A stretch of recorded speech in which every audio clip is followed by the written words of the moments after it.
Welcome to the show! Are you lighting dumpsters on fire? Last night was bad. The whole plane smells like weed. Those were the days. It's a joke, you idiot! He's like, oh, it was great. We used to live in the subway tunnels. Good old innocent fun. Welcome back, everybody, to Troublemakers, the podcast where each week we bring on a guest and they tell crazy stories about their lives. I'm your host, Dylan Krasinski, coming to you from a beautiful 50-degree day in Brooklyn. The candles are not lit today, but we're still ready to have a good time. Okay, with me as always is my best friend in the world, the most handsome guy to my left. All right, we're the best big friends. dog, Ray Zawodni, everybody. Oh, Give it thank up you. for him. Thank you so much, Dylan. Just want to let everybody know that a new episode of Troublemakers comes out every single Wednesday. And where can you find that? You can find that on Spotify, all that Apple Podcasts, Google Play. You got it. YouTube. We got full videos on YouTube, clips on Instagram, all that stuff. All your fill of Troublemakers. And if you do go to Spotify and check us out there, give us a 5-star review. 5 stars, why not? baby. It takes less than 2 minutes to do. Love that. We're 4.8. We're 4.8. We're 4.8. We want to get that 5. We want to get that hot 5. I think it's impossible once you get a less than 5. It's like an Uber rating. 5. Yeah. You throw up in one Uber, you're never going to be 5 stars. Have you ever puked in an Uber? I have not, but I did almost fight a cab driver once. We can get into that. Yeah. Oh, yeah. Well, let's get into it, baby. Our guest today, very excited to have him on. Are you from New York? No, from New Jersey. Fort Lauderdale, Florida. Fort Lauderdale, Florida. Wow, you know, not even close. Yeah, basically Jersey. I never know. You know, you meet people. But I actually knew that because we talked about you going home to Florida. But you are very New Jersey, Staten Island presenting. Right. I will say that. But our guest today, hey, Fort Lauderdale, Florida, native, New York City comedian. Everybody, put your hands together. Brandon Barrera. Hey, what's up, guys? How's it going? Oh, yeah. Yeah, In studio nice, audience, dude. This baby. is nice. Wow. We've been doing that the last couple episodes. Makes me happy. Yeah, dude. Well, one day you'll be doing this live and you'll get the real thing. You know what I mean? Yeah. Be like, That pumps me up. Oh, we got, Do you import those sounds or like you? you know, They come with them. they came with it. Really? Yeah. wow. For a year and a half, I've been like, I'm going to put my own sounds into that. Yeah. Have not. But maybe we should. Maybe we should cut up some music, you know? Yeah. Get rid of those crickets. Add some like zest. You know what I mean? A little like Jay-Z. Yeah, A little yeah. like Jay-Z Even rip. having those crickets there is just kind of a bad omen, bad Yeah, juju. yeah. Like you're never gonna use that button. I don't want to. Yeah. It's bad. Unless, you know what? Now I'm going to wait for the perfect opportunity to use those crickets. Can I? If you ever use those crickets on me, I'm fucking punching you in the stomach. Dude, my stomach's so sensitive. Don't do that. It was one of the meanest things I ever saw. I remember I came up in Pittsburgh, and I remember being at an open mic, and somebody was like bombing at an open mic. Everybody fucking bombing at an open mic. But he was kind of a dude that like a lot of people didn't take too seriously. And a comedian who is a friend of mine did the crickets on his phone.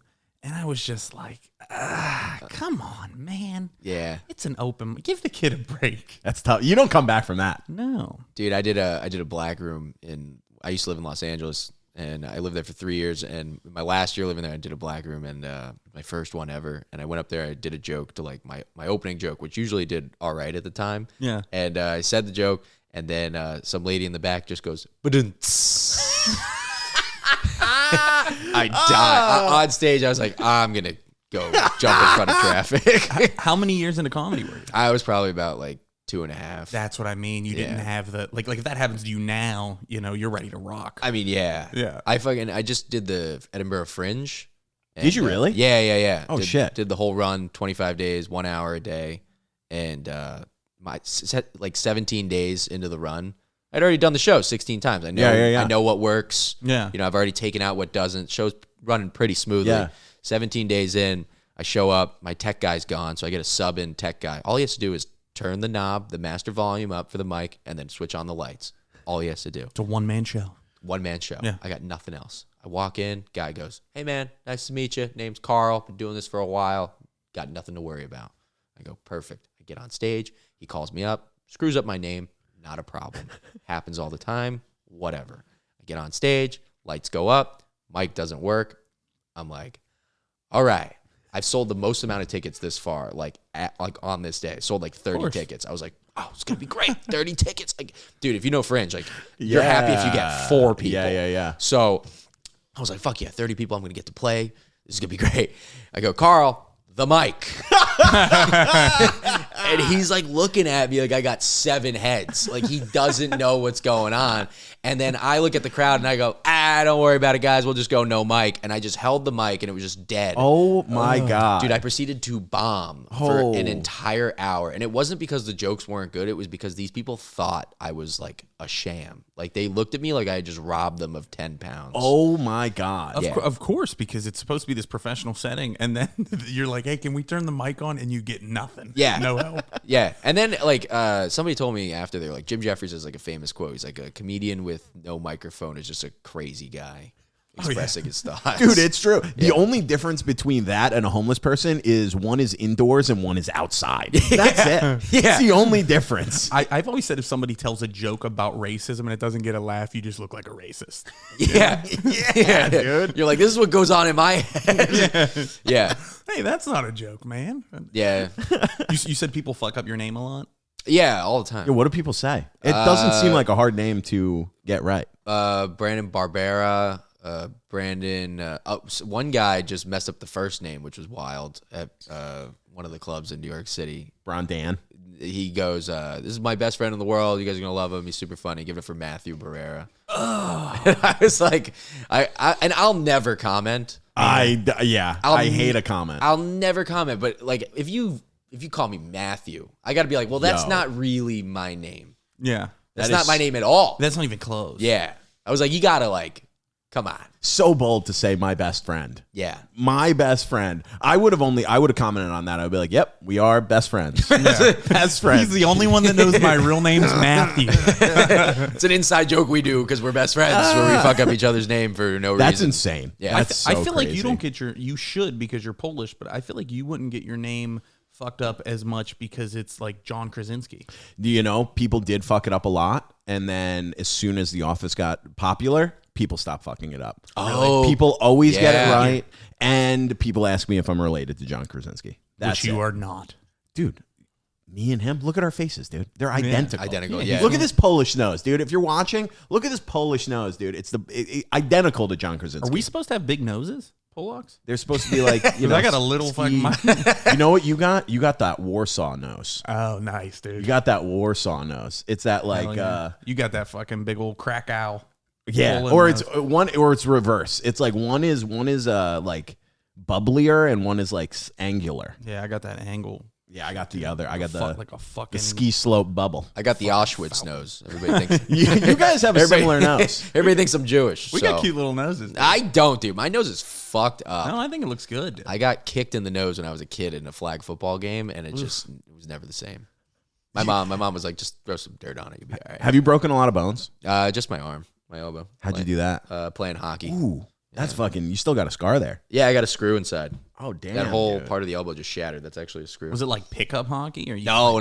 I played hockey for like 17 years. I was on a travel team from like, I don't know, like when I was like 6 all the way to. Damn. Yeah. Hey, is hockey the worst sport to be a parent of a child playing? It's the best. Oh. Oh, it's the best. Would you want to have your kids, if you eventually Yeah. have kids, play hockey? Absolutely. You got to wake up, bring them. I just remember, the only thing I remember about hockey is that all the kids like who played in high school would show up like at 8 a.m. to school and being like, I'm like, oh, fuck, I'm so tired. And they're like, we've been up since 4. I'm like, all right, dude, Yeah. fucking relax. He's Hitting like, the we've rink. been ice skating since 3 a.m. I'm like, okay. Dude, it's the best. Waking up at like 5, hitting the rink by like 6. You're like still half asleep, but then you get on the ice and you're just like, you feel so good afterwards. Take a nice shower, go to work, It's pretty or nice. go to school, whatever. I can't even rollerblade, let alone fucking Really? ice skate. Really? No, I can't. I'm not good on wheels, man. Dude, I could drive a car. dude, over the pandemic, bikes. I was living in LA, and LA was like just like New York, like shut down. Yeah. There was nothing to do, and at the time I was making, I'm sure. Well, you guys have like real jobs. Like I didn't have a real job. I was a valet driver, so I was I was collecting unemployment. Oh, were 'cause you? My pizza shop closed. Dude. that I was working at. Oh, dude. Yeah, I So was for a little same. bit too. Like, It was great. I worked valet. But I at a hotel. But I was collecting unemployment. Dude, I made like 18 grand off of like just like straight unemployment, and it was like the most money I ever made in my entire life. Yeah. So I was like, oh, I'm gonna make a big boy decision and just take care of like one of the biggest bills in my life right now, and I paid off my car. my Nissan Altima, paid it off. That's right? huge. Smart. So I paid it off, and then a few weeks later, I get a call from one of my friends I grew up playing hockey with, and he goes, "Dude, like, are you in LA right now?" And I was like, "Yeah." And he goes, "All right, what are the odds you can make it to Florida by 4th of July? We're getting the gang back together. We're entering into a tournament. There's like a league that's actually happening. They're putting on a national tournament, and like anybody can join. It's just like to raise money for like roller hockey, during the pandemic." Yeah. And I was like, "Really?" And he goes, "Yeah, the team wouldn't be the same without you." And I was like, "Dude, I don't have any equipment, like mainly skates. I needed rollerblades." Yeah. And he was like, "Dude, like figure it out. Like we need you. Be there by 4th of July." I was like, "All right." So I look up roller equipment. At the time during the pandemic, because hockey companies weren't making a lot of money in the roller department, they fired all of their roller hockey people. They stopped manufacturing rollerblades. Dude, I heard about this. Dude, but everybody during the pandemic that played ice hockey transitioned over to roller because it was the only thing you could play. Yeah. So everything was flying off the shelves, but whatever was flying off the shelves was the last bit of roller equipment. So there was one pair of skates left at the hockey, it's called Hockey Monkey. But The Hockey Emporium. Yeah, literally the Hockey Emporium. Yeah. One pair of skates left. They were $1,000. Oh my God. They were $1,000, and I had just paid off my car, so I had like no money left. You just my had regular. God. I just had Broke dude money. Broke dude Yeah. money. So I sold my car to CarMax. I sold my car to CarMax. They gave me $3,000 for it. That's it? $3,000. It was a piece of shit. It was like a 2010 Nissan Altima. Buddy. Yeah. And yeah, I bought that pair of rollerblades, and then I hopped in my buddy's Chevy Cruze, and we drove cross country from LA to Florida, and played in that roller hockey tournament, and we lost every game. We got shut out every game. We were so out of shape. I puked on my skates the first game. Buddy, the team won't be the same without you. He's like, we need you to puke on this court. Dude, it was the best. Did you puke because you were out of shape, or did you puke because you couldn't believe that you went there and sold your fucking car? You know? So it was like a multitude of things. It was that. It was also being out of shape. Yeah, and also I drank a nitro cold brew from Starbucks with one of those chicken artichoke paninis. Oh, gross. Yeah, buddy. It was a 6 a.m. game. That's, hey, Yeah. you should be used to it. You Yeah. ice hockey players, you got fucking sunrise in your blood. Yeah, dude. So That's I brutal. I didn't do anything responsible with my pandemic funds. I just Really? paid shitty New York rent, and then like I had this little surplus, and it was right at the time when they were working on everything and the government shut down, so we didn't know if we were going to get more money or what was going to happen. And I went to Mohegan Sun with 2 or 3 of my friends right when the casino first opened up, because somebody was doing like that competition that's up there. oh, the worst. The Terrible. absolute worst. But I just went up. Me and a couple buddies went with them. Like, why don't we make this just a thing to do? Because we've all been inside for months upon end. I go there, and the Sunday that we're there, I proceed to drink like 30 beers, rip shots, drink wine. I didn't realize I had a knee issue. I totally forgot that I took Vicodin in the morning. So I got so blackout, insane drunk, I ended up losing $1,000 at the casino that I didn't remember. And it's like 1,000 then was all my money. And I was an asshole in front of all my friends that we were with. They were like mad at me. They still talk about it to this day because it was like 2 years ago. What friends? It was Adam Gully, Paul Dagg, and Corey Smith. Okay. And I end up back in New York the next day, and I'm just laying in bed. I'm hungover. I'm miserable. My knee's still fucked. I had a knee injury, and not from sports, just from being fat and deciding to run at 30. Walking down the stairs. And I was like, I have $60 to my name. And I said, you know what? I am going to spend all of this on the best dinner that I've ever had. That's how irresponsible I am with money. I just had like zero. Where'd you go to dinner? I didn't get, I ordered in. My knee was fucked up. It was like $60. It was the best McDonald's I ever had. It was Telly Taverna. Just Oh some yeah, Greek that's restaurant good. thrown in. That's It's really good. Yeah, but Astoria, dude. Greek food in Astoria. Dude, Greek food is the fucking bomb. Top notch. it's the best. Story is the shit for Greek food. Dude, that casino is funny though. It's like literally in the middle of fucking nowhere, and it's so nice. Oh, it's gorgeous. It's so nice. Yeah. Which Foxwoods and Mohegan Sun are right next to each other. I think Foxwoods is the nicer one. Have you been to both? I've only been to Mohegan Sun because of that competition. Yeah, dude. You go to Foxwoods, it's like right down the road. It's 15 minutes down the road. It is gorgeous. Really? It is. It's like I've never been to Vegas, but like a Vegas level casino. Oh, Vegas is. It's unbelievable. Dude. Unbelievable. Mohegan Sun feels like it's like a pretending to be a casino. It's Yeah, I get that. It's I like get that vibe. they got like it feels like Disney World was like, we're gonna do a casino. Yeah. And then you go to Foxwoods, it's like, oh, this is a legit casino. I gambled at Foxwoods once. I learned how to play craps. My buddy taught me how to play Craps craps. is the best. Dude, My favorite. it was so fun. I made so much money the first night. I made like, well, for me at the time, I'm minimum wage, minimum bets. Pass line. Yeah, pass line bets. I made like $200 that first night, right? Best. Awesome. Yeah. So I was like at top of the world. We next night play again. I'm like, and we played for like hours. Because you could play for like 3 hours and not lose money. It's just like even. You go down 100, you go up 100. Dude, the next night I play for like 2 hours. I lost $450 playing next to, the table next to us was Joe Gatto from Impractical Jokers was playing craps also. Dude, they like cleared the whole table out. He's playing craps by himself because like they wouldn't let anybody else play at the table. And I'm like, this is a group game. How do you play by yourself? Yeah, that's kind of a shit move. It was like him and like all these security guards and just people watching him gamble. You should have been like, hey, I know I lost pretty much every rule. Was this a prank? Is this a prank? Yeah. Prank? Is Joe trying to make me look like an asshole? Can I have my money back? Joe's crapping out on sevens, and he's just like, it's a joke. Check the camera. Dude, then we Ding! The little fucking thumbs up comes on the screen. He's like fucking around with the pit boss. He's like, your wife's a whore. There's like, so there's no, the only cameras here are ours, and you got to get the fuck out. he's grabbing chips. He's like, nah, it's a bit. You're being pranked. He's like, sir, that's just robbery. What are you doing? Yeah, dude, you need community in craps. Right? It's the only way to play. Yeah. Dude, so then fast forward 6 hours later, we ended up, it's like 3 in the morning, 4 in the morning. We go to a bar closes in Foxwoods, closes. We go walking out. I'm with all my college buddies. All of them go back to the house. My one buddy who taught me how to play, he goes, let's play a little more. Let's play like one more time. Yeah. Dude, we played from 3 a.m. to 6:30 in the morning. I went on like an $800, $900 run where I was down $400 and I left up $450. That's great. And we go back, we get back to the house at like 7 a.m. This guy was teaching us how to like bet. It's so you have the pass line bet and then you have the odds bet. You got to bet odds. Yeah. You got to bet odds. Which I had no idea about. Yeah. He's like, yeah, you bet that. Dude, he was just like, put your chips here, do this. Dude, yeah, you was win, awesome. you win triple. That's really was how you awesome. make. That's really how you make your money is playing the odds. I mean, like in buying numbers here and there.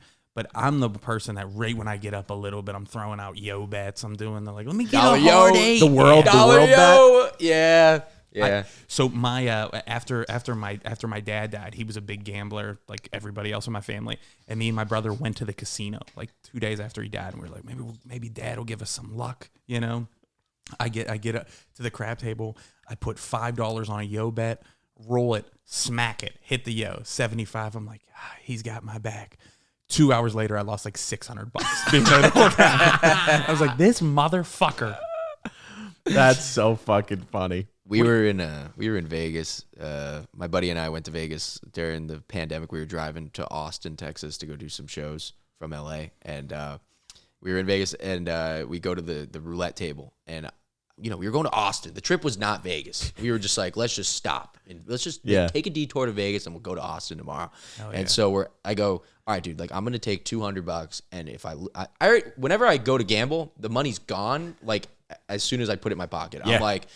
That's how you have to think about it. I'm emotionally detached from this money, so if I lose it, I don't care. So I had 200, I lose it, I'm like, I'm good, I'm done. I get a Jameson bottle because Vegas is all open carry, not open carry, fucking open container. Yeah, it probably is open carry, but open Drinks and container. jams. So I'm drinking this Jameson bottle, but my buddy's still betting. He loses 200, and I go, all right, dude, we're done. Let's just fucking go walk around the strip and just get fucked up. And he's like, no. I got to keep going. And so he keeps going. He loses some more. I'm like, dude, come on. We got to go. He goes, all right, I'm ready to go. Then he checks his phone. He goes, holy shit. My stimulus check just came in. $1,200. He goes, we're back, baby. Like he looks at the fucking pit boss. Like, Maurice, I'm back in the game playing roulette. Puts $1,200 just on red right away. He's like, I'm going to win it all back. We're done. Puts it on red.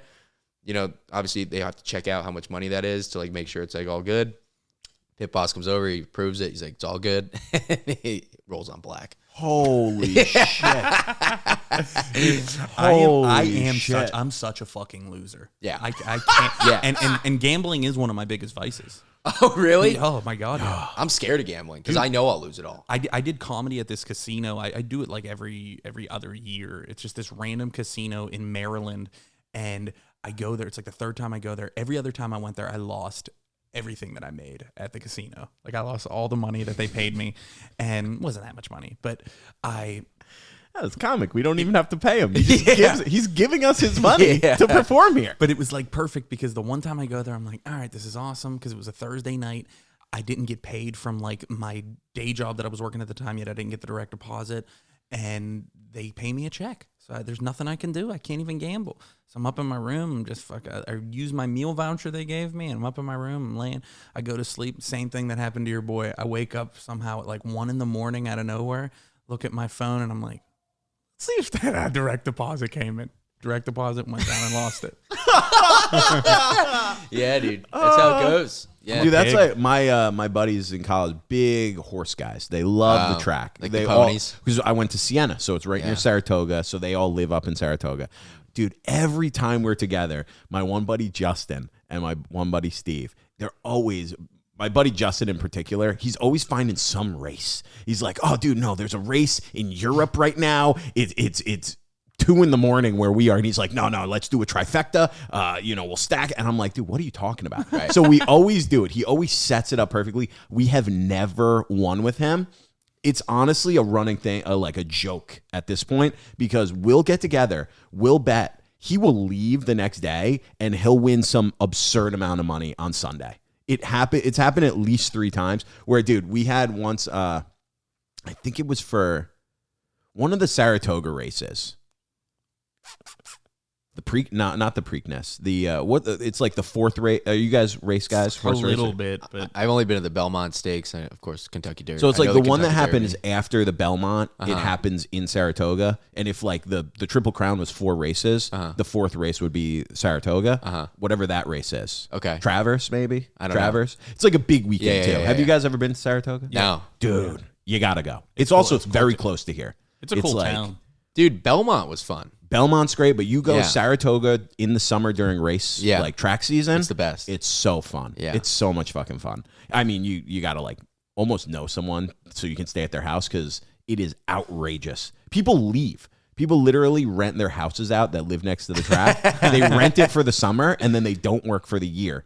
And then that literally pays for their year's worth of bills. That's so is like nice. 4 months in the summer. Yeah. But yeah, dude, I remember we were like away on a Saturday. We did all these like bets on the phone. None of them hit. A couple $100 each. We're losing. The next day, Justin goes to the track with one of our buddies in Saratoga. They're there. Dude, he hit for $10,000. Oh, it's nice. Yeah, but he doesn't even Like, care. you got to be fucking kidding me. Yeah. He doesn't really care. He doesn't. about the 10,000. He doesn't. because he's already lost that. You know what I mean? Yeah. He's already thinking That's about right. how to hit the next one. Right. Like I don't like when people talk like I have friends now because gambling is so readily available on your phone with sports betting that think they're gamblers and they talk about gambling all the time. And I'm like, no, you're gambling with money that you have. That's not a gambler. No. A gambler is, people that I grew up, I mean, my own father, who was like, hey, if the Jets don't cover 6 points, I can't pay rent. Yeah. If Mark Sanchez doesn't fucking cover the spread, we lose our house. So Christmas is going to be a little tight this year, Yeah. and you can thank Vinny Testaverde for that shit. dude, I didn't know. I understand totally where you're coming from too, because I live with a few of my friends from like childhood right now in Jersey, and they have crippling gambling addictions. Like I didn't know what a I thought it was, oh yeah, you're just on your phone, just gambling, money that you have. My buddy, like in this, like the beginning of this football season, I think like the Vikings were playing like the Jets or something, like some weird game. It was some stupid game. And my buddy was like live betting it. Mm-hmm. And then I just hear him go, fuck.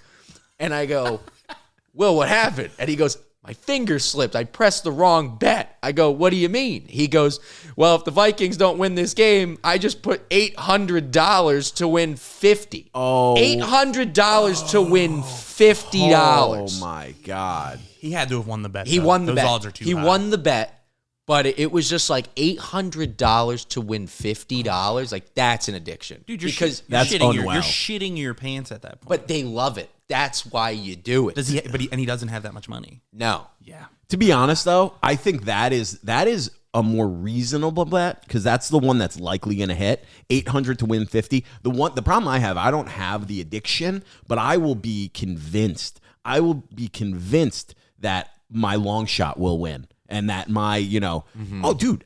If this $100 bet wins, I'm gonna win $50,000. Yeah, and I'm like already picturing what I'm gonna do with the money. I'm like, oh my God, I'm gonna pay off all my credit cards. It's gonna be unbelievable. You're calling women. You're like, Denise, you never said I'd be anything. You're gonna fuck me tonight. It's like, fuck you, Miss Johnson.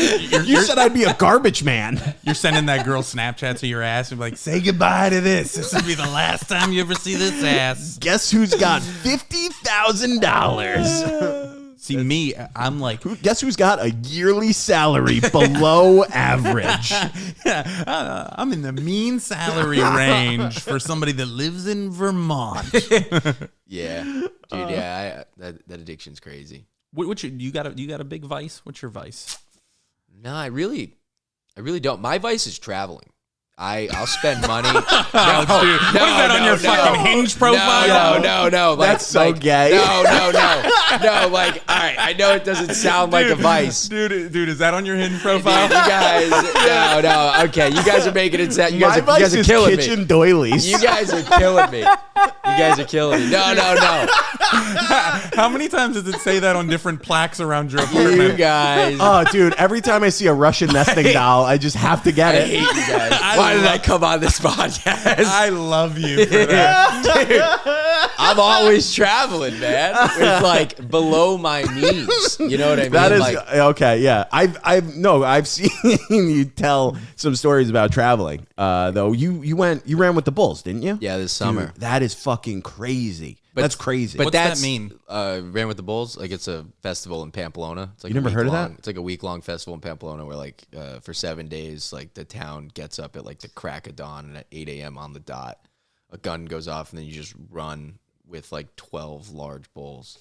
Oh, I've you. seen that on TV. Yeah. It's very dangerous. You did that shit? I did it. Yeah, we did it on opening. We did the opening ceremony. Yeah. How? Yeah. I mean, what Uh, happened? dude. So Why would you decide to do that? And then, like, I don't even know how you would do that. It sounds like such almost like a pretend thing.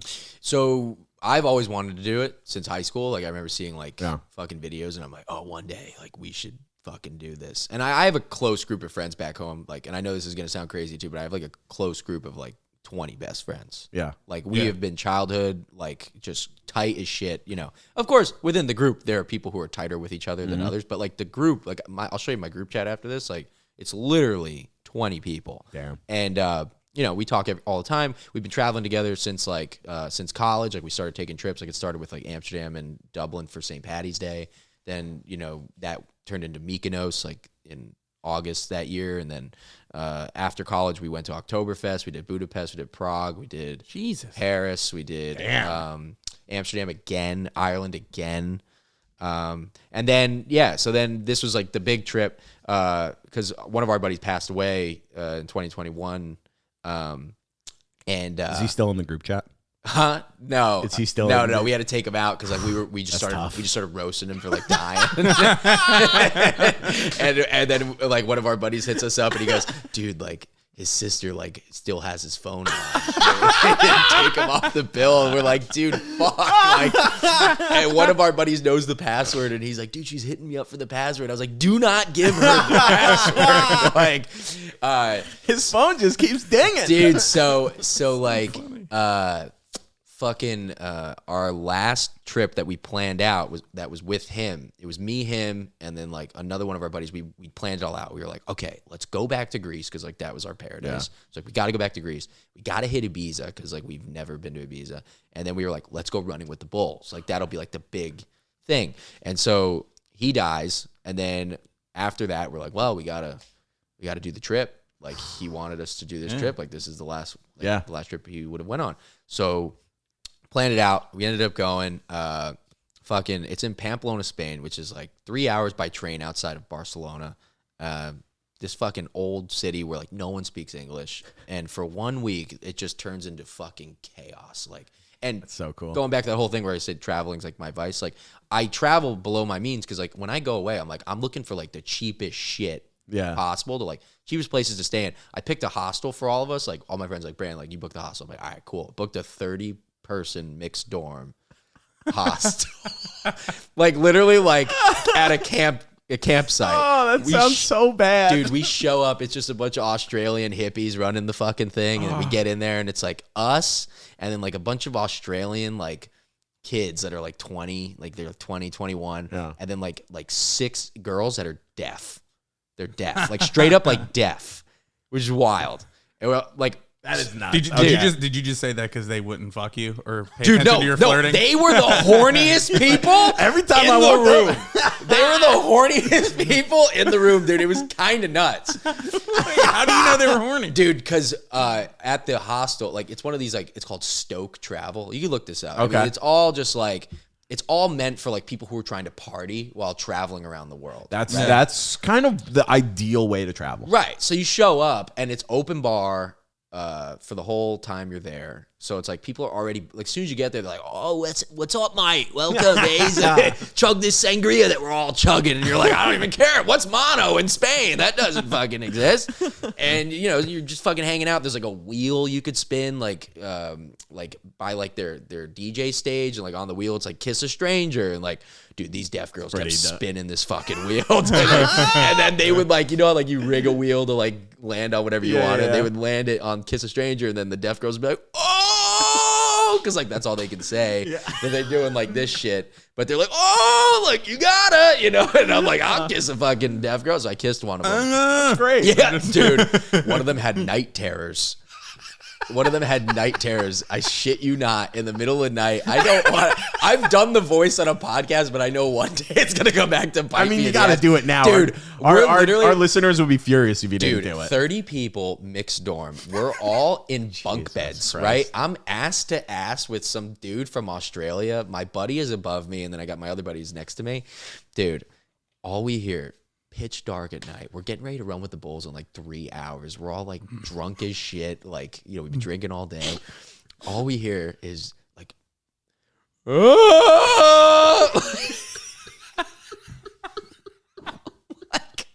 I'm like, oh my God, is she having a fucking nightmare? We're like, oh my God, who's gonna wake her up? Yeah, because you have to go over there to wake her up. But you can't. You can't like wake them up because like they'll fucking During a night terror? You ever seen Step Brothers? Where like sleepwalk, you wake them up, they fucking fight you. So we just had to wait for it to just stop. Did it happen for a while? Dude, it happened for like 10 minutes. It was like periodically we would go Too quiet, long. but we were crying. I mean, like, and then all my friends are like, dude, we got to get out of here. And I'm like, no, this is what we paid for. Like, this is worth the money. I mean, to be fair, it is mean, but even if you're laughing, It's they can't funny. tell. I mean, I kissed They her. can't hear you I did either. kiss her. So I was she like, that's my baby girl. You know what I mean? Yeah, like, dude. Wait, she was the one you kissed? yeah, of course. Why would? Because that's Dude. what life does. You kissed You know what her, I mean? and then she had night terrors immediately after. How do you know they were it's a night coincidence. terrors? She might have just been dreaming about getting fucked by you. And yeah, that's probably what it was. that's I her was O-sound. I was giving it to her good. a little too good. Just Jeez. drilling Helen Keller in the fucking hospital. Hey, you know what I will say? You're right. That is going to cancel you one day. Yeah, of course. That Yeah. noise. All right, come on. It's Troublemakers. That's the name of the pod. We're not True, trying- dude. That's true. Causing a stir up here. But yeah, anyway. The My fucking- mom does listen, but, other than that. But yeah, I don't know. The fucking festival is crazy though. You wake up at like fucking 5, and then you go to the town square. They have it like they have the track like set up, just wooden and metal barricades just all along like the streets. It's like it's a half mile in total, starting at the beginning of the town and then like running through all the way to this mini coliseum that they have in like the city. And picture like the Roman Coliseum, just like smaller, and it holds like maybe 3,000 people. Okay. And it's packed. Like that place is sold out. Like people get there like 5. You pay like $150 for a ticket, and you wait for the runners to get in, and then that's kind of like when all like the crazy celebrations begin. But from 5 to 8, you're kind of just like walking the track, kind of like, because you can start at any point in the track, like wherever you want. And coincidentally, we met this guy, and he's like, hey, it's your first time? We were like, yeah. We're like, what about you? He goes, I've been running for like the last like 5 years. And we were like, oh, like why? And Was he from Spain, or he speak English? no, he was totally English, like totally like awesome. American. Yeah. Oh, okay. And so we're like, why? And going back to like the whole gambling addiction thing, it's just like, he's like, well, I just love the adrenaline rush. He's like, and each year I do it, I try to get closer and closer to the bulls so that I can run with the bulls. And we were like, you're going to like die. You know what I mean? Like death is next for you. And so we're like, all right, sweet. So we're like, what's your advice for like first timers? He goes, oh, okay. If I were you, I'd start after Dead Man's Corner. And we were like, what's that? And he goes, okay, so the run kind of starts like a straight fucking bullet line, right? And then it's like a slight left, and then it's a straight beeline to this wall, and then it's a straight 90-degree angle. Like, so every bull and person that's running after like the slight left is beelining it towards this wall. The people kind of like slip a little bit, but the bulls slide. Oh shit! Because they can't make that right. They can't make that right turn as sharply as like a person could. So they all slide, and whoever's there just gets crushed, and that's why they call it Dead Man's Corner. Wow. Do people die? Yeah. Oh, dude! After I found out there was a part of it called Dead Man's Corner, I'd be like, "I'll just go grab a coffee." It's over, dude. So we're like, okay, like Dead Man's Corner, and we're like, why Dead Man's Corner? So he's like, okay, so after the bulls slam into the wall, they're at their like least momentum. They're like still trying to gain their momentum. So when they're running past you, they're not running at their fastest. And we're like, all right, sweet. And we were like, any other tips? He goes, so you're wearing all white. That's like the uniform, I guess. And then you're wearing like a sash. There's like a belt sash thing. It's red, and then you're wearing a red scarf. And he was like, we were like, what else? Like other advice do you have? He goes, let me see your scarf. And then he like pulled on it, and he's like, this isn't good because like it didn't come undone. And I was like, why? And he goes, okay, so here's the thing. The bulls aren't really what you got to worry about. It's the people, because you got to think this is like end of the world. Like this is the closest you're going to get to like the end of the world happening in front of your face. And people are just going to be grabbing onto people at all times. Because like if it's not them, it's going to be you. So he's like, if I grab onto your scarf, I can drag you down. Oh, shit. So he's like, you got to learn how to tie slip knots. We're like, how do you fucking tie that? And so he showed us how to tie slip knot. He's like, this is perfect. And then we were like, all right, cool. Any other advice? And he goes, yeah, don't. He goes, how many of you are there? And we're like, well, there's 9. And he goes, okay, don't run together. And we were like, why? And he goes, well, if you're running next to a fucking person you love and it's between you and him, you're going to want to shove the person. So he's like, you need to get next to random people. And I was like, okay. And yeah, so he's like, all right, so you're going to hear the first gunshot at 8 o'clock, like 7:59 or something like that. And then after that, it's going to be like a minute. You have a minute to get in your position.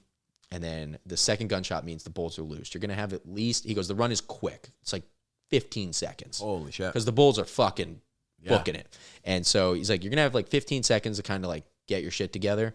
Once you feel the ground start to rumble and you see those bulls hit that fucking corner, you start booking it.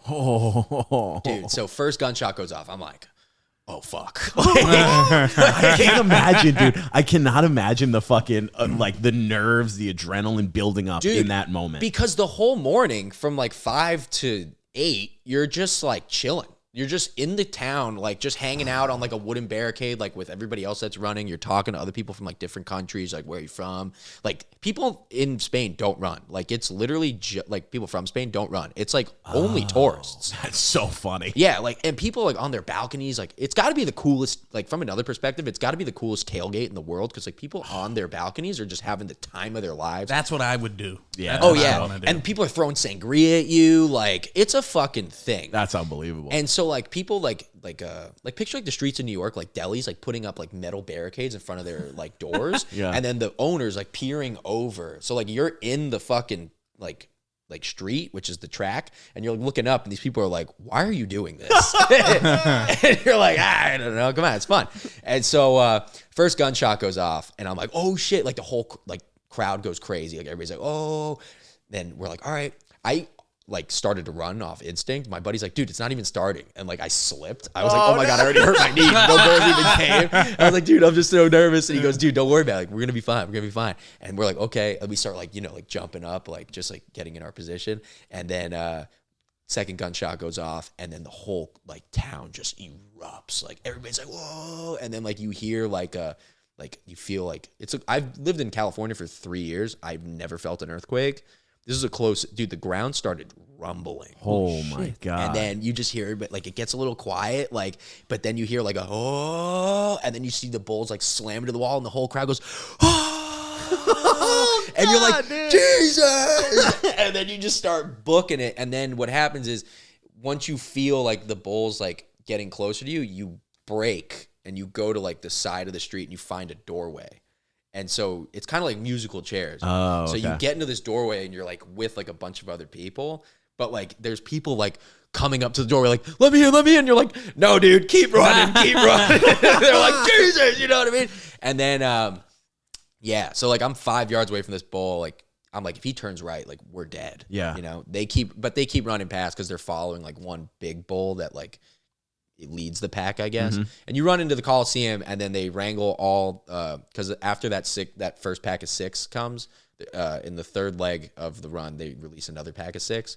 But you only get that pack. You only run with that pack if you started at the beginning.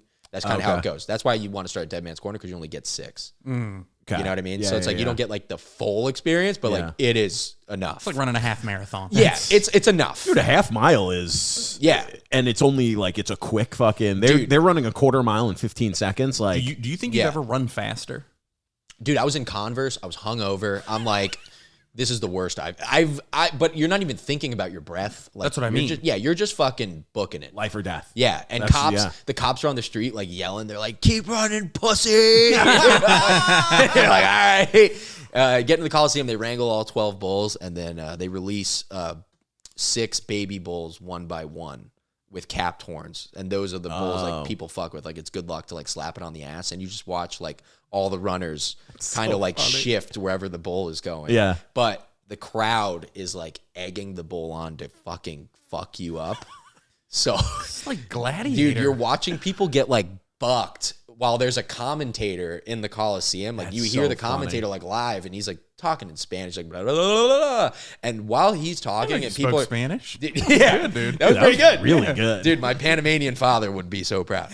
And so while people are like getting bucked, like this guy's like commentating on everything. He's like, ooh.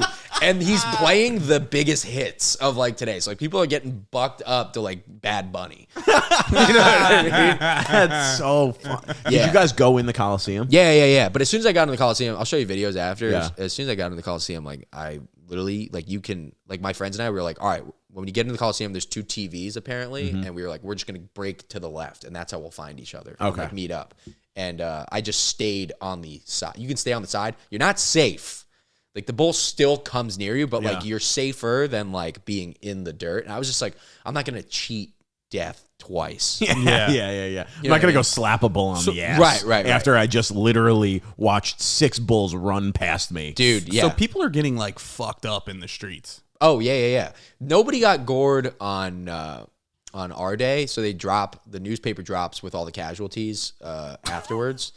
And oh my god, yeah, nobody got gored. It was on like BBC News. The BBC News like covers the whole thing, and no one got gored on the first day, which was pretty cool. But then we were already gone from Pamplona by the time this happened. I think like the 5th run, there was like 3 gorings, and one guy was actually from our hometown. no, Yeah, Fort Lauderdale. Yeah, and he Really? posted a video of it on like Twitter, and it went like viral. Obviously, he was like covered by the whole like news in Florida and everything, and his whole like calf was just ripped to shreds by a horn, like fucked up his nuts, and like his calf was just Now it makes sense. I've just put it together that you're from Florida. yeah. Like, yeah. I'm trying to look up the yearly average. Yeah. Of So this is the crazy thing, right? So you only they only report the casualties as they happen in the Coliseum. So anybody who gets gored outside of the Coliseum or dies, if you don't die in the Coliseum, it doesn't count. doesn't count. Ooh. So you're only hearing about the casualties that happened in the Coliseum. That makes sense because this one website right here says that since 1910, when they started keeping records, only 16 people have died. Yeah, it's way more. So that must be only in the Coliseum. Yeah, you're with those like capped baby bulls. Yes. Did you see anyone get crushed when they came around? Yeah, Dead we Man's watched it. Corner? We literally were like, hold. See this guy just get absolutely smacked. Which you can look up on you can look up all the runs like every day on YouTube, like by date. God. You can see this guy just get absolutely crushed, and we're just like, holy shit.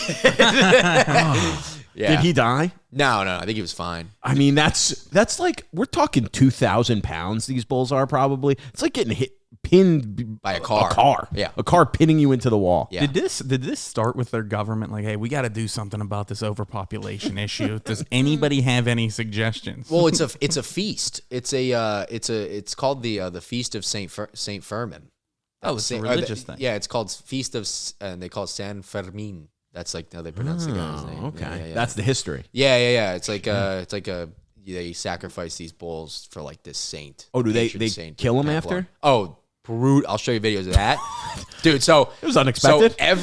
So this is crazy. So Brutally. every bull that they kill every day, or every bull that runs every day, gets killed later on that night. So you run in the morning. That's 8. So mind you, you're running. It's 8 in the morning. The run ends by like everything. By the time you leave the Coliseum, it's like 8:30. That's crazy. So it's like a 30-minute thing. The Yeah, run yeah. is like 20 seconds. Everything else after that, the Coliseum, you're in there for like 20 minutes. It's like the Kentucky Derby. Yeah, Yeah. very quick. It was exactly the same. Yeah, Exactly except they don't Except- brutally murder the horses after. Yeah. Oh, unless the All right. horse breaks a leg. Who wants horse burgers? Let's go. But then you so you leave the Coliseum, and then there's scalpers outside selling tickets to the toro ceremony, the matador ceremony, whatever. And you pay like $80, and then you come back later on, like I think it's like 5:30, 6 o'clock. And then one by one, 12 bulls just get fucking brutally murdered by this matador. Holy shit! It's like a whole thing, dude. And in that same Coliseum. dude, it's wild. They send them. You guys went? Yeah. Oh. It's insane, dude. They have these bulls like already coming out fucked up with. It's honestly like I get animal rights activists. After I saw this, I was like, this is fucked. Like these bulls are coming out, dude, and they have like 6 like huge stakes just in their back already, God. and then the guy's waiting with like one like last one.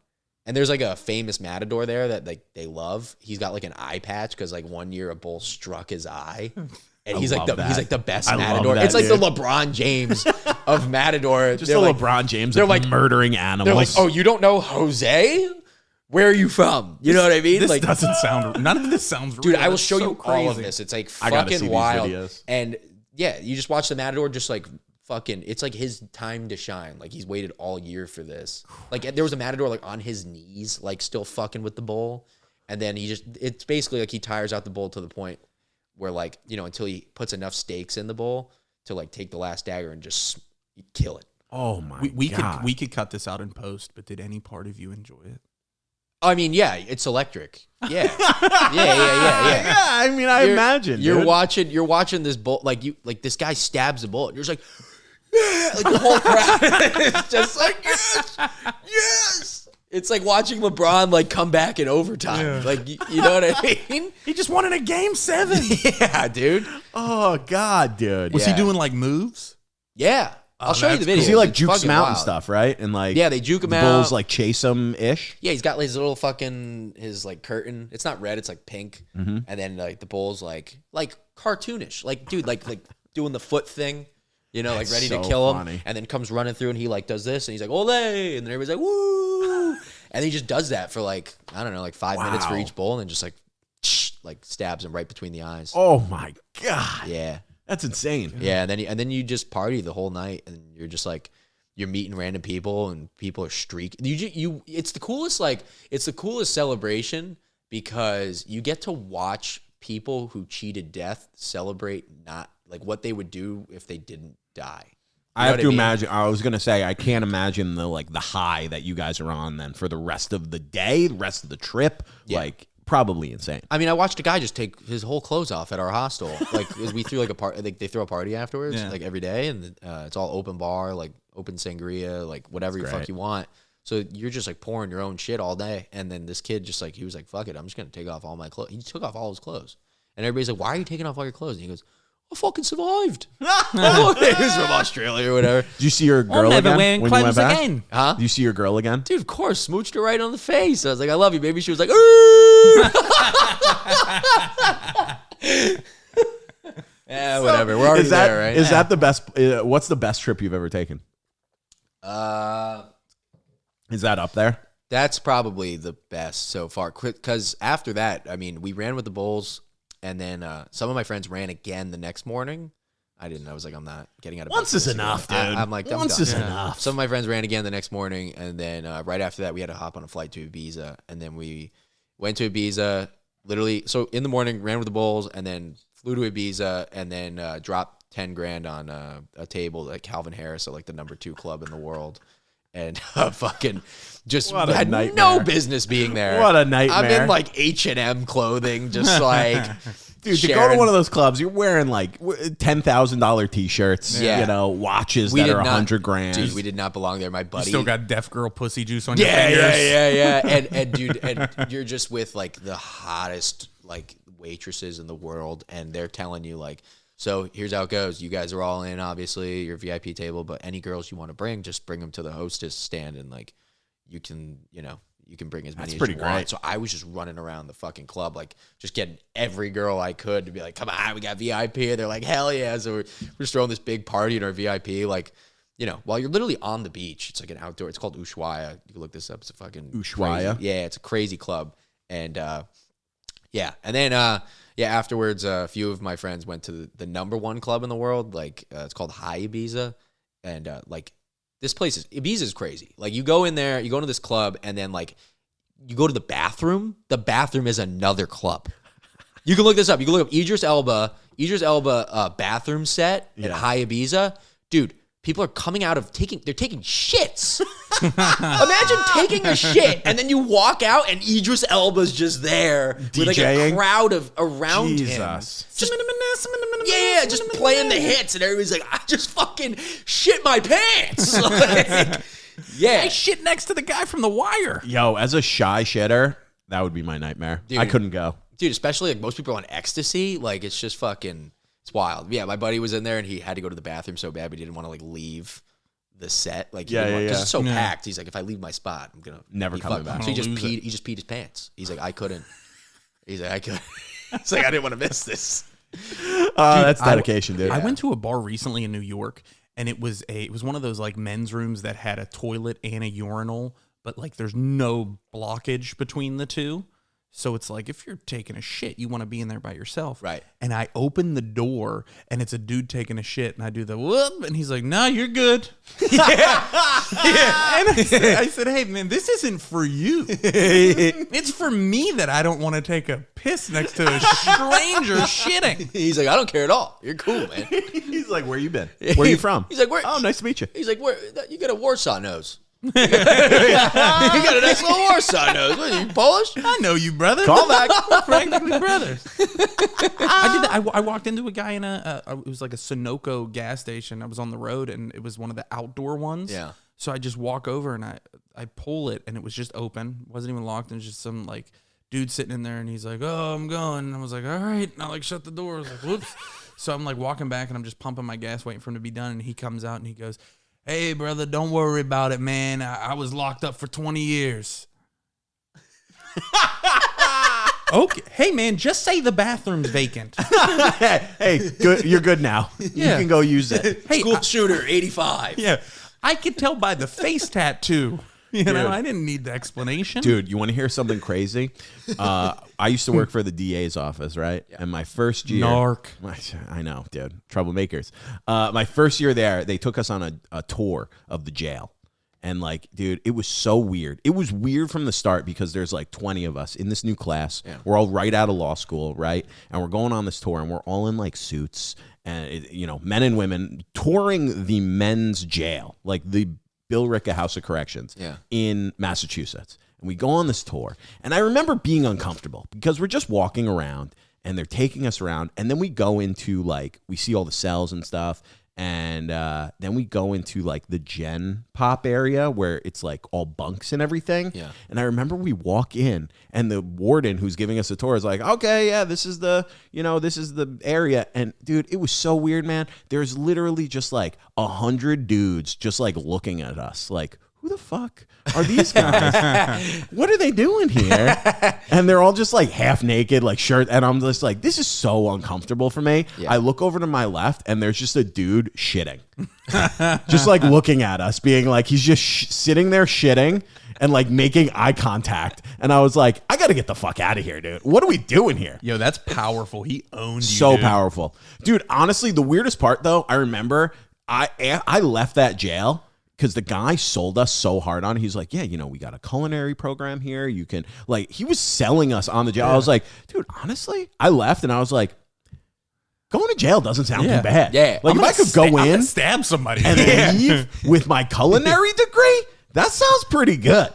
That sounds pretty nice. What's your 10-year plan? I'm going to stab somebody and then I'm going to get my culinary degree. I'll be out of here in no time. I was going to drop about 50 grand on the Culinary Institute, but instead I'm going to steal about 50 grand and get my degree. The Anthony Bourdain of Massachusetts Penitentiary. It was wild. I still think about that and I'm like, this is so insane. That's so true. Why has Man vs. Food never went to that correctional facility? Yeah. It's like, Yeah.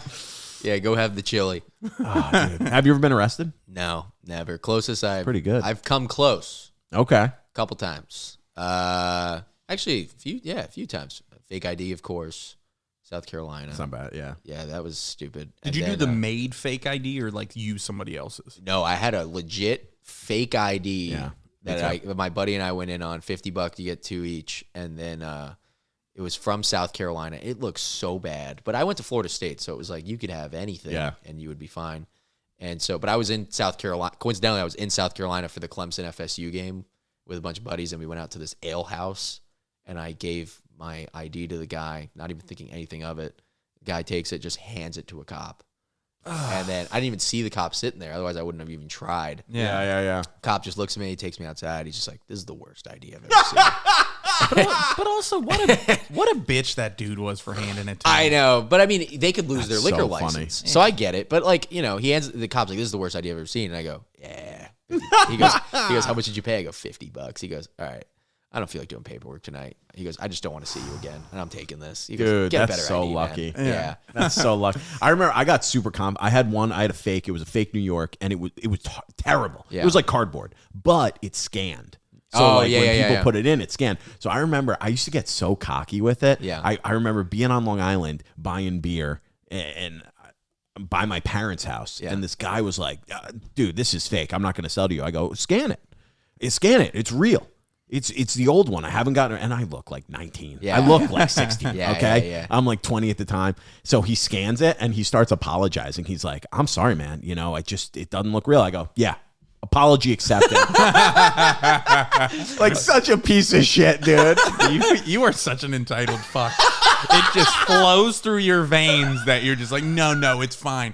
I might still talk to your manager, but I just don't know. I was like, Dylan "Hey, sent an email. Yeah. we all make mistakes. I get it." You're like stretching the truth for no reason. You're like, I own a liquor store as well, and this happens all the time. So I get it. I get you trying to do your job, and no one's trying to shut this place down, but treat me with a little respect.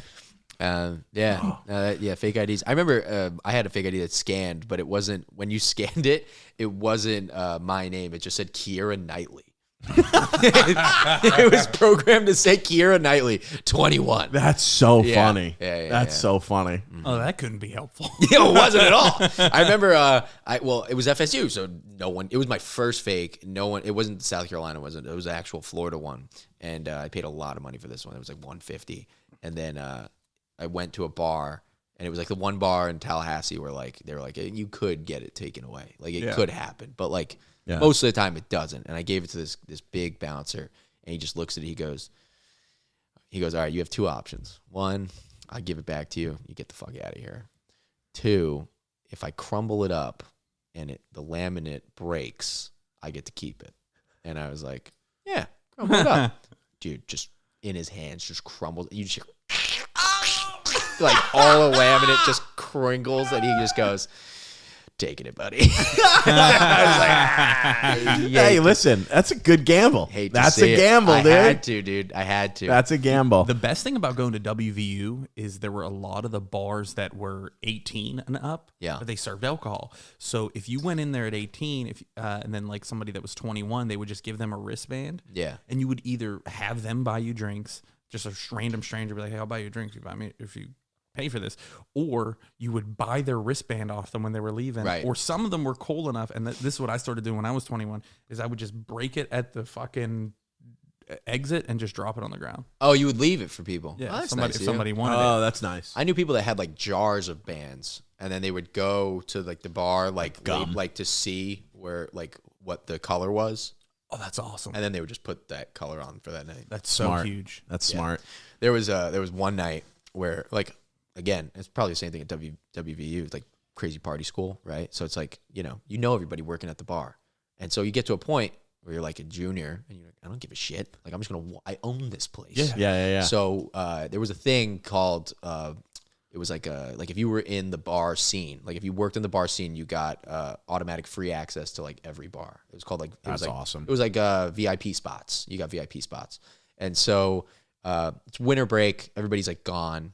It's like that last whoever's left is just like who hasn't left yet to go back home, and it's like me and like three buddies, and we go to this bar that like we basically run. Like my buddy owns the bar pretty much. Yeah. I played hockey with the guy who owns the bar, and I walk in, and the lady at the front, she looks and she goes, "Can I have your ID?" I go, "No, I'm on the VIP list." And she goes, "What's your name?" And I go, "Austin Laban." And she goes, "I know Austin Laban." she goes, "You're not him." And I go, "Well, he's not here. He just went home for winter break. Just come on, let me in. I don't want to pay the cover. I didn't want to pay $15 to get it." And she goes, "All right, I'll let you in." And so I get in, and my buddy Daniel, he's behind me, and she goes, "All right, $15 cover." He goes, No, I'm VIP list too. And she goes, "What's your name?" He goes, "Austin Laban."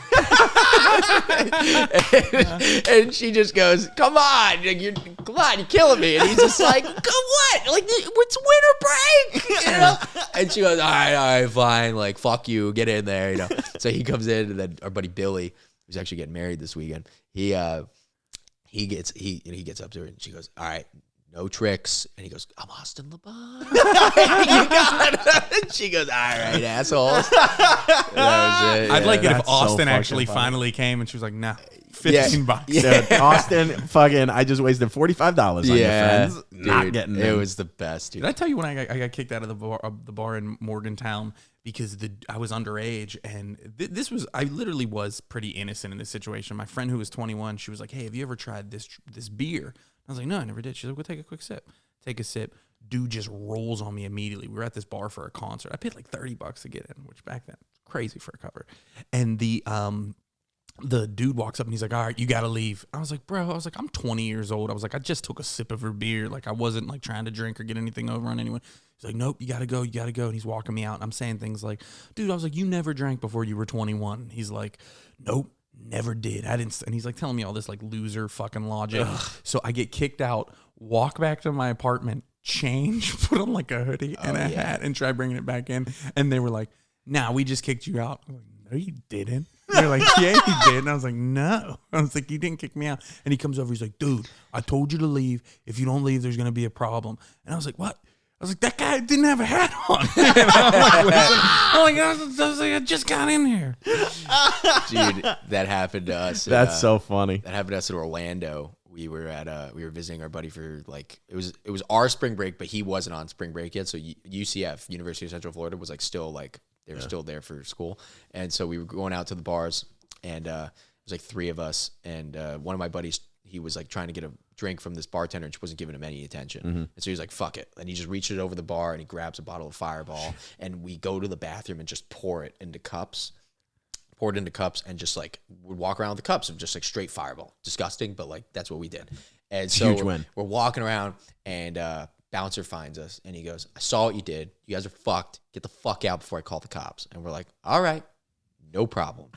my buddy's wearing a Larry Bird jersey. Yeah. And I was wearing like some other clothes. And my buddy goes, dude, my car's in the parking lot. I got all my shit for spring break, like all my clothes in the trunk. Let's just change into new clothes and we'll go back in.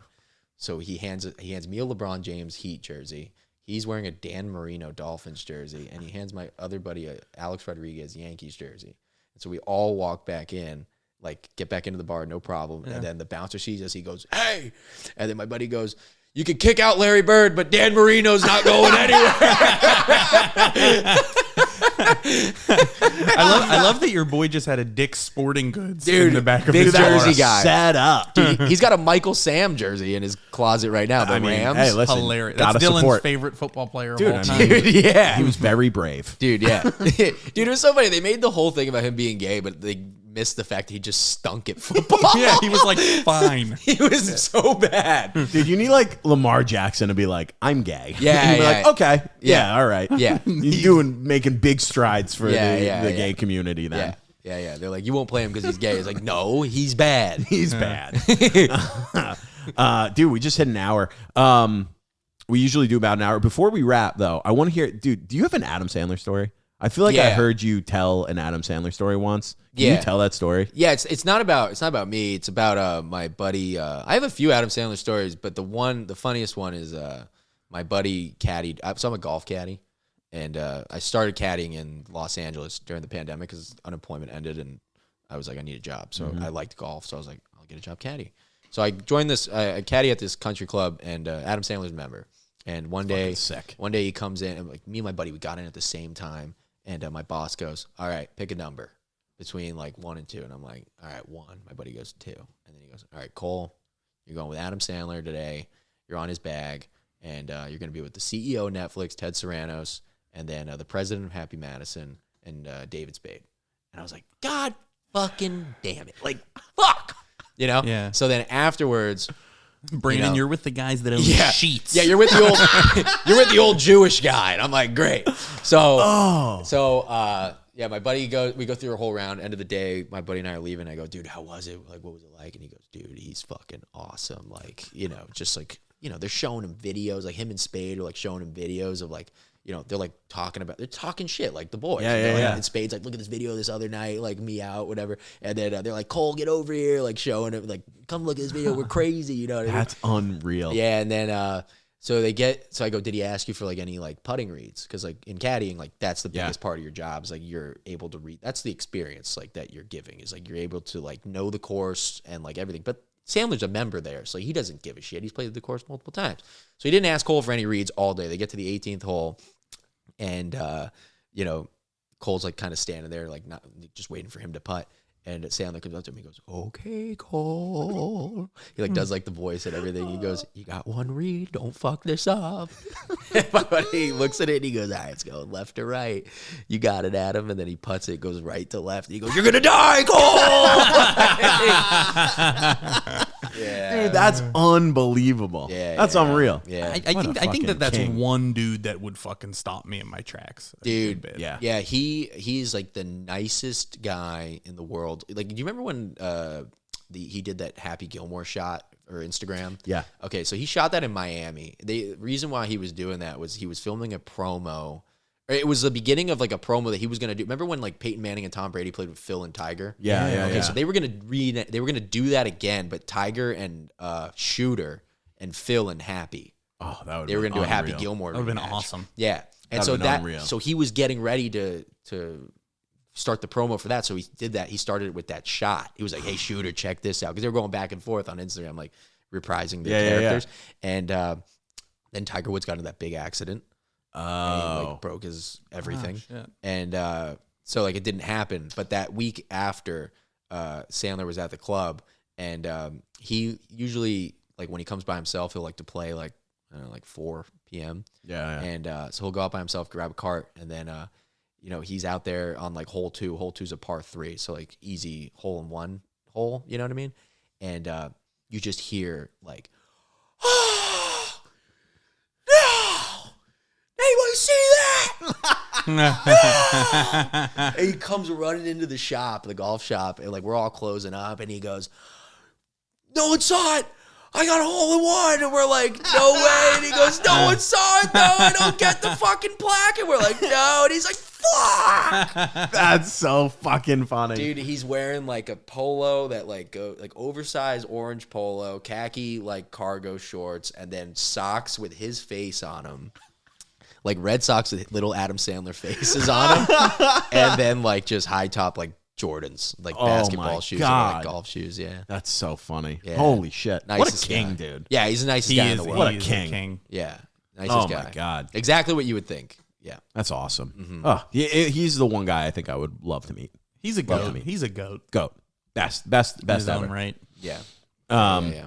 Dude, we're an hour 10. We usually do an hour. So, dude, I think we should wrap it there, man. Dude, you guys are great, man. Dude, Thanks this for was having me on. awesome. Yeah. Tell them where you can they can find you, anything you're doing, social media, all that stuff. At Brandon O. Barrera on Instagram. I'm going to be in Minnesota next month. Some breweries in Brainerd, Minnesota. So if you happen to be a bumfuck Egypt, I'll be there. And then March back in Florida, March 5th at the Dania Improv with Dan Carney. Dan Carney's another great comic. And then March 26th, I'm at Side Splitters with Dan Carney again in Tampa. So, Hell yeah. Ray? Yeah, you can catch me on all social media at Ray B. Killingham. Live dates, I will be January 20th and the 21st. I'll be at Wisecrackers in State College. And then a week after that, I'll be at the other Wisecrackers in Mohegan Sun. And you can catch me here every fucking Wednesday, baby. Every Wednesday, baby. At Dylan Krasinski on Instagram, YouTube, and TikTok. At Troublemakers on Instagram, YouTube, and TikTok. Give us a follow. If you're listening on Spotify, give us a goddamn 5 stars and a little comment. We'll be back next Wednesday. Go follow Brandon. Thank you, baby. Good night.